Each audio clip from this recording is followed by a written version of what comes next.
Man, sometimes we go through it. And for some of us, it probably feels like all the time I'm going through it.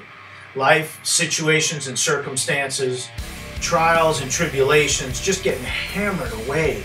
It seems like from every side, and just you feel like you get a little stabilized and then something else hits you and you just feel extended beyond yourself. You feel like dust blown through a fan, just scattered, exposed, and unable to collect yourself. First thing, we need to be encouraged and know that God has promised that He will never leave us or forsake us. So be of good courage in knowing that God will not leave us or forsake us. In Isaiah, we're told that God will go through the fire and through the flood with us. So He may not remove us from an uncomfortable situation. He may not pluck us out of a painful scenario in life, but He goes through it with us. And it's good to know that we are not alone in our travels, and especially in our troubles. We are not alone in any circumstance. And David goes to the extreme, and he lets us know in the Psalms, he says, if I make my bed in hell, you are there with me. How powerful is that to know? Regardless of my location and my situation, God is with me. God is with us. He is here now. In your circumstance and in your situation, I am is with you. In Luke, the 22nd chapter, starting in verse 31, this is one of my favorite passages. Jesus is speaking to Peter, and he says, Satan has desired to sift you as wheat. He's giving Peter a heads up. You are about to go through it. Okay? The devil is going to rattle your cage. He is going to shake you and find out what you're made of. He is going to sift you. Wow. That's pretty powerful. You're getting that kind of a warning from Jesus, and it's like, oh, man, I'm about to go through it. Now what? Jesus goes on, and I love this little three-letter word, and he says, but. And when God throws that in there, man, get ready. I'm telling you, something strong is about to come. Jesus says that you're about to be sifted like wheat by the devil.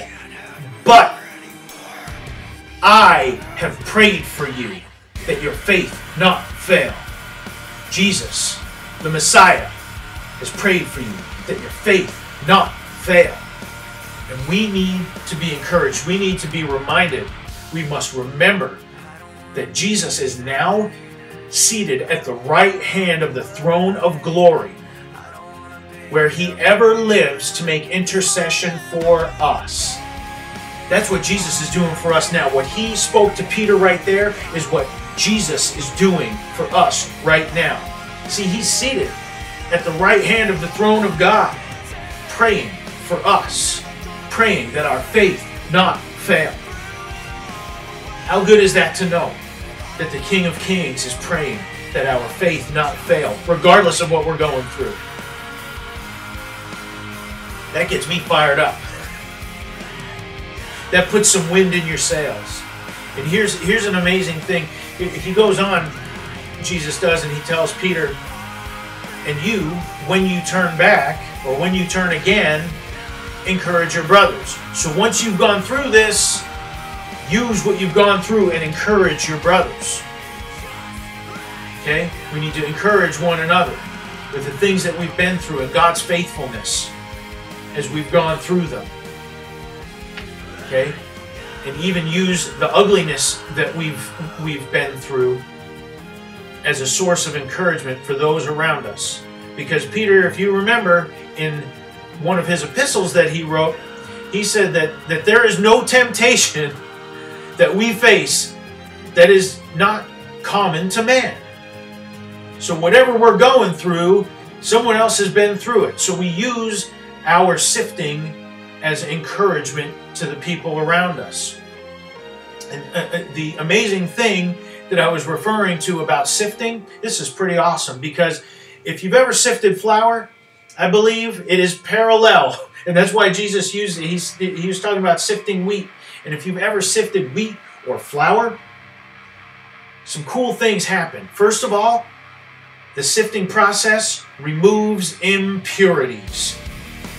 Things that were hindering our relationship with God, things that were making our walk with Him less than what they should be, the impurities are removed when we are sifted. Okay? And so the end product that comes through is a more pure, usable product. That's pretty awesome. Oh, and here's something else that you might not know. If you sift a cup of flour, when you're done, there's more than a cup of flour there. See, the sifting process also expands the product. So we will be expanded. Not only will there be a more pure product when we've gone through the sifting, but we will be expanded in our faith. Our faith will grow. We will grow in our faith and in grace and in our knowledge of our Lord Jesus Christ through the sifting. So be of good cheer, my brothers and sisters, because Jesus Christ, the Messiah, has prayed for us that our faith not fail. Thank you so much for giving me a couple minutes of your time. My name is Brad, and I appreciate you checking me out. Give me a couple of minutes here.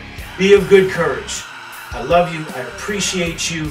But know this, above all, God will never leave us or forsake us.